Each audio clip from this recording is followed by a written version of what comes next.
welcome to Themis Podcasts. Themis is a risk management firm specialising in financial crime. Our aim of these podcasts is to bring you interesting news, interviews and recordings of our exclusive events from the world of financial crime.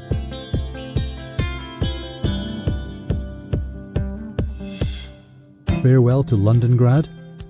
With concerns over imminent invasion of Ukraine, the UK government is considering sanctions and asset freezes on the wealthy Russian oligarchs who frequent London. In this podcast, Henry Williams and Francesca Lewis discuss whether this approach will work and examine how so much dubious wealth made Britain's capital its natural home.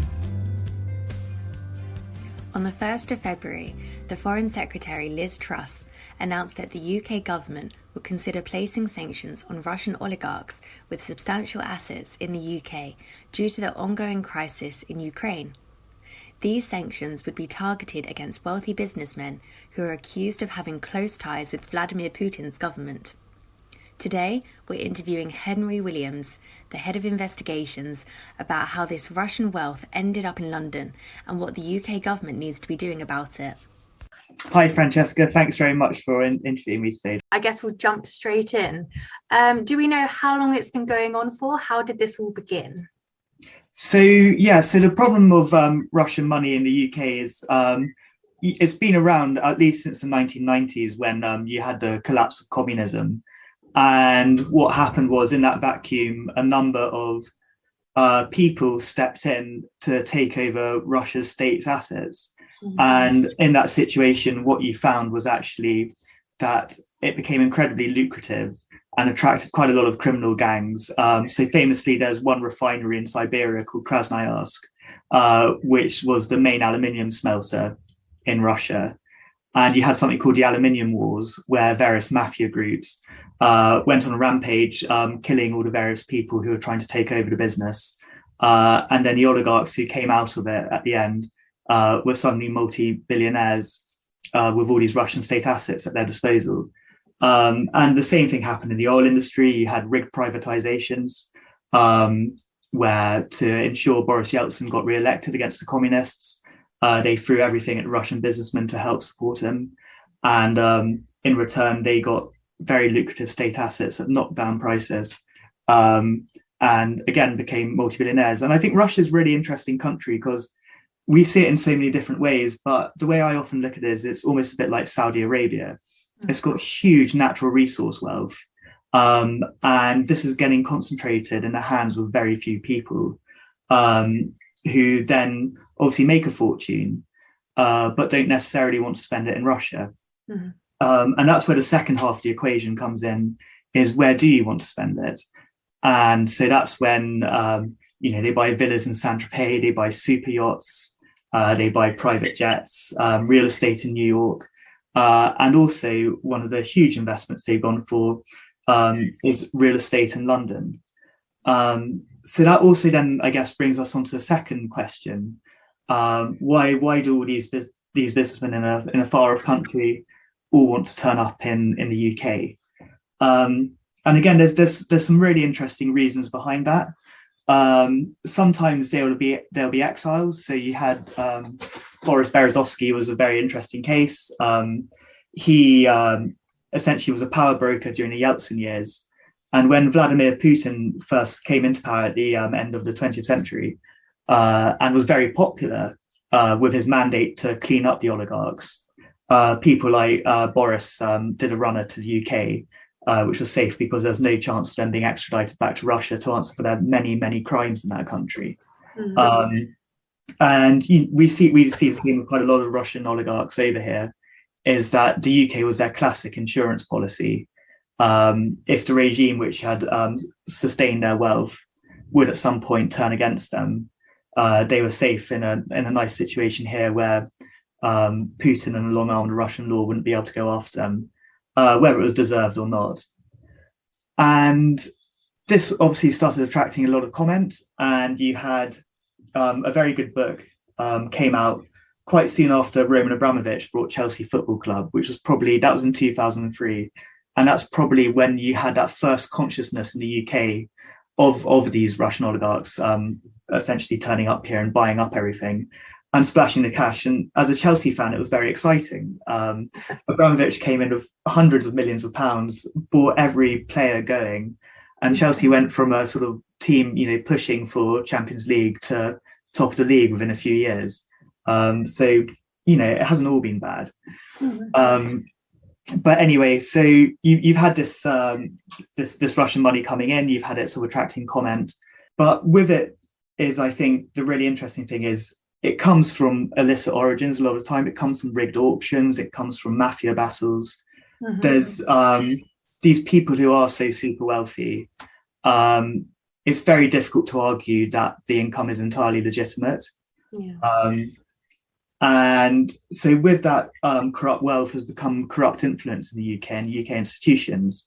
And that could be banks turning a blind eye to the source of these individuals' wealth, or it could be real estate brokers who are attracted by the sky-high prices they're looking to offer. And this is something which we see very much in London, is the sort of penetration of the real estate market by Russian oligarchs. And I guess this comes back to that point of keeping your assets safe from Vladimir Putin. Over the last 20 years, UK house prices have skyrocketed, creating a huge social problem in the UK in itself, when there's a whole generation locked out of property ownership. There's loads of reasons for that. It's certainly not just because Russian oligarchs are buying up Mayfair, but it is a contributory factor. And what's happened is you've got these assets which are permanently going up, and if you've got a lot of money to burn, it makes a huge amount of sense to buy up as much of these assets as you can, and your investment keeps on going up and up.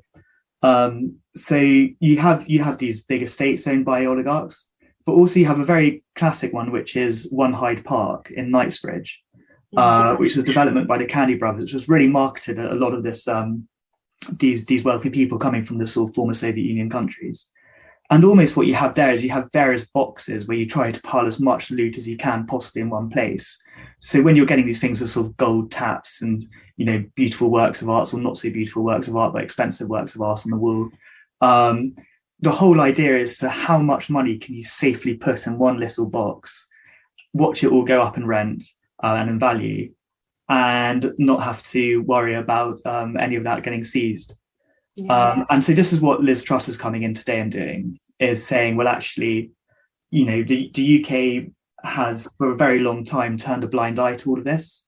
I think the most classic one was one actually pointed out on the kleptocracy tour, which was something done by a group of Russian opposition activists based in the UK, when they took people on a guided bus tour around London of all the oligarchs' houses. And the standout one was one pointed out by Oliver Bullough, who wrote Moneyland, which is the house belonging to Dmitry Firtash. He's actually a Ukrainian oligarch with apparent close ties to the Putin regime. And he owns a former tube station, which was owned by the Ministry of Defence. And the Ministry of Defence actually sold us to Dmitry Firtash. So I think that's an example of just how complicit the UK government has been in this whole process of accepting money from slightly questionable sources. Sorry, that's a very long answer to your question, but you could go on and on and on. It's very frightfully interesting. It's absolutely fascinating. I wish we had more time. Okay, but so obviously speaking about so much wealth, to what extent do you think it's likely that these money flows are playing a role in the current issues we're seeing in the region? Yeah, so I'd say it's less about the money flows having a role in the destabilizing of Ukraine. I think probably there's bigger issues there. Certainly, I think when people talk about the Nord Stream 2 pipeline, which would allow Russia to export gas bypassing Ukraine, so Europe wouldn't have to worry about what happens in Ukraine. It wouldn't interrupt its gas supply. That I think that's one of the major concerns. Certainly, I think you're hearing about from the Ukrainian side.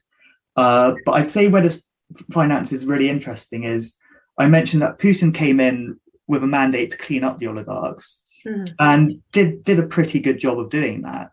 But like Animal Farm, eventually the pigs became the farmers, and that's what's happened here is Putin's close associates, and almost from day one, there's another very good book Catherine Belton wrote called Putin's People, where she talks about this process. So, you have Igor Sechin, who's been Putin's number two throughout their careers together, is now the chairman of Rosneft, which is Russia's state oil company. And you see this happening more and more. Close associates of Putin in positions of significant power and significant financial control of state and of what was previously state-owned entities. And so these, I'll probably get it wrong because my Russian isn't great, but these people are known as the Siloviki, which is kind of a sort of KGB term for one's entourage. So this is Putin's entourage, who are typically either his former associates when he was working in a mayor's office in St. Petersburg, or also, interestingly, from his time in the KGB, which, and certainly he was based in East Germany and was dealing with a lot of KGB individuals whose role was in trade. So they made very natural entrepreneurs after the fall of communism. And I think that's who they're really going after with the UK when it's doing these sanctions, because ideally what they want to happen is these close associates of Putin to suddenly start getting worried about what's going to happen to all their wealth if they can't suddenly spend it in Europe and in the UK, and if all their assets are going to get seized. Because it's not also just about the houses, there's an element of reputation laundering as well. They want their children to go to UK universities and UK public schools. The education system's been hugely complicit in not asking any questions of where this money comes from.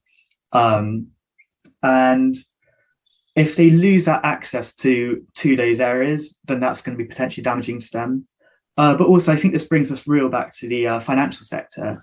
You have law firms representing a lot of very questionable oligarchs. You have PR firms doing a lot of questionable work for them, and very strange industries coming up. So you have sort of people selling various forms of citizenship. I've sat in meetings where an Antiguan passport's been put up to offer someone because it's a very easy way to get into the United States, and Antigua didn't have very much money, so was happily selling them willy-nilly. In the UK, we've been pretty bad. We've offered something called golden visas, which you pay a certain amount of money and you get UK business citizenship. So it's a pretty poor show all round. And so I think these sanctions could hopefully at least give Putin pause, which is the main idea here, is to get all his associates around him to essentially ask him to pull back, because it's going to be so damaging to them all personally. And I think this is what people talk about when they call Russia's government a kleptocracy. So, kleptos and stealing, kleptomania. They're saying essentially that it's a government of thieves. And if you can take the thieves' cash away from them, that might have a bearing on the head of that government. I don't necessarily buy that entirely. I think the activist side over here in the UK sometimes lays it on a bit thick. But certainly, I think the general consensus that the UK service industry has been working for people with very questionable wealth needs to be addressed. And if this is the spur which does it, that's great news. Yeah, definitely. You make some great points there. So I guess our final question, obviously, with everything that's going on, how do you think the current events in Ukraine might impact the Russian money coming through to the UK in the future? Do you think that it might increase? Do you think it will decrease flows? Where do you think it will go?